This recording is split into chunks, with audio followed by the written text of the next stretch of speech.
бардыңыздарға берілген. Күн тәртібі бойынша бүгін 3 мәселені қарайбыз, жана 4 мәселені, жана арқандай мәселелер. Анда урматтуу депутаттар, күн тәртібі менен кетсек, анда 2-3 мәселені қарауға өтөбүз. Күн тәртібіндегі 2 мәселе Кыргыз Республикасының Жогорку Кеңешинин депутаттары тарабынан демилгенген Кыргыз Республикасындагы кепилдик фонддор жөнүндө Кыргыз Республикасынын мыйзамына өзгөртүүлөрдү киргизүү тууралуу. Кыргыз Республикасынын мыйзам долбоору биринчи окууга киргизилет.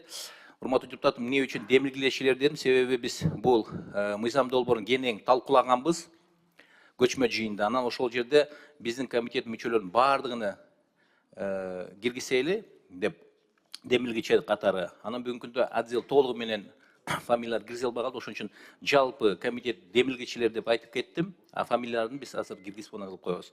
Анан буну биз талкуулаганбыз, экинчи окууга карата сунуштарды беребиз дегенсиздер.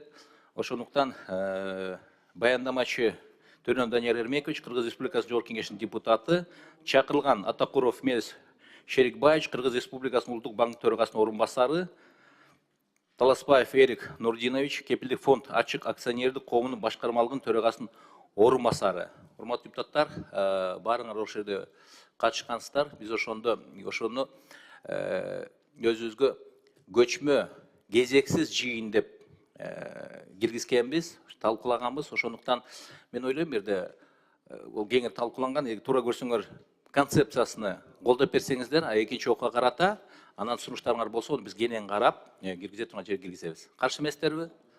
Анда дош кое берели. Рахмат. Анда комитеттин чечимине өтсөк, урматтуу депутаттар. Комитеттин чечими Кыргыз Республикасындагы кепилдик фонддор жөнүндө Кыргыз Республикасынын мыйзамына өзгөртүүлөрдү киргизүү тууралуу Кыргыз Республикасынын мыйзам долбоорунун концепциясы жактырылсын. Комитеттин чечимин дош койгон, дош бериңер. Ким макул? Каршы жок, көпчүлүк дош менен аталган мыйзам долбоорунун концепциясы жактырылды. Бул маселе боюнча келгендер бара берсеңиздер болот.